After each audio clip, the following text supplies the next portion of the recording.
जय श्री कृष्ण। आज हम चर्चा करेंगे पुरुषोत्तम मास की।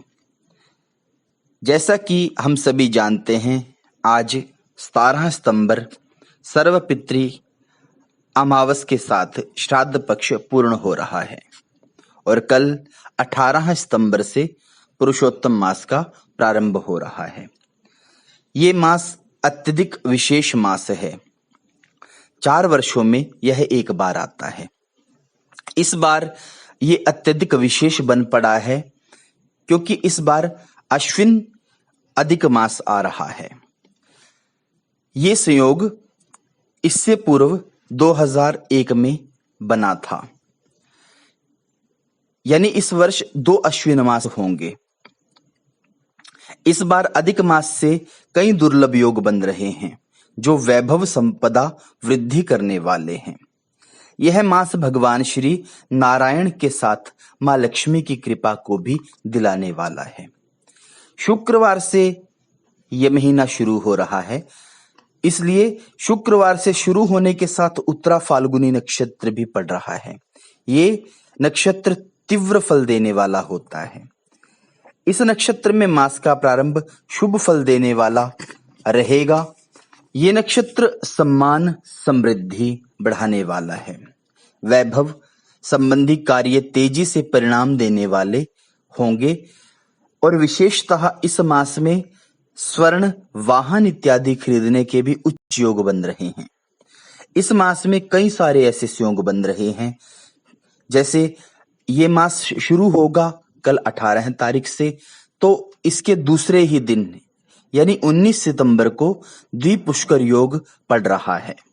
ये अत्यधिक शुभ योग माना गया है। इसके पश्चात फिर 20 सितंबर को स्वाति नक्षत्र योग आ रहा है। इसके पश्चात 21 को विशाखा नक्षत्र पड़ रहा है और 26 को तो सर्वार्थ सिद्धि योग बन रहा है, अर्थात सब कार्यों को सिद्ध करने का संयोग। और उसके पश्चात इस मास का अत्यधिक विशेष दिन 27 सितंबर को कमला एकादशी आ रही है। इसे धर्मशास्त्रों में मां लक्ष्मी के प्राकट्य होने का दिन भी माना जाता है। किस दिन स्वयं मां लक्ष्मी का प्राकट्य इस धरा के ऊपर हुआ था, इसलिए इस दिन विशेष रूप से मां लक्ष्मी की उपासना भगवान श्री नारायण जी के संग करनी चाहिए। ये कमला एकादशी है। कमला एकादशी स्वयं कमल के ऊपर विराजमान मां लक्ष्मी इस धरा के ऊपर अवतरित हुई थी इस दिन, इसलिए इस महीने का और इस तिथि का विशेष योग बन रहा है। पुरुषोत्तम मास का नाम स्वयं भगवान श्री नारायण ने ही इस महीने की महिमा का मंडन करते हुए इसे पुरुषोत्तम मास कहा था। ये महीना 12 महीनों से विलग केवल भक्ति का समय माना जाता है, अर्थात जीवन में जो हम अपना पूरा वर्ष पूरे 12 महीने संसार के कार्यों को करते हुए निकालते हैं, मात्र ये एक मास जो 4 वर्षों में एक बार पड़ता है, इसका महत्व ही यह है कि ये पूरा महीना हम हरि भक्ति में लगाएं, प्रभु चरणों में लगाएं। जीवन का सार है प्रभु नाम, गोविंद नाम। और इस महीने का विशेषतः सार भी यही है कि इस महीने में जितना हो सके अधिक से अधिक हरि नाम लिया जाए, हरि सत्संग किए जाएं, भगवान की कथा सुनी जाए और भगवान के नाम का ही गुणानुवाद किया जाए।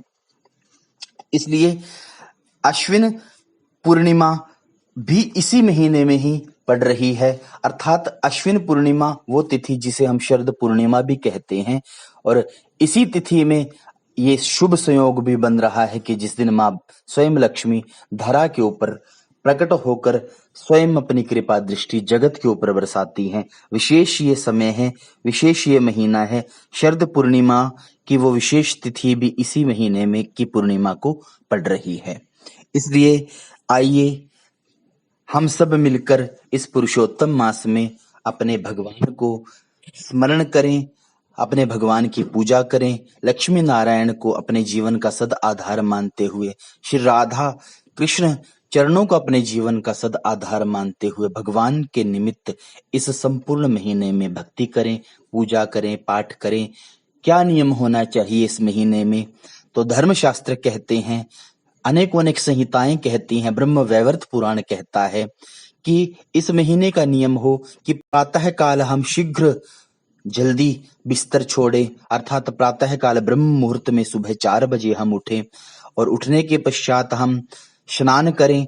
स्नान के पश्चात हमें स्वयं साक्षात भगवान शालिग्राम का स्नान, पूजन, निधि ध्यासन करना चाहिए और उसके पश्चात ठाकुर जी का स्नान करा के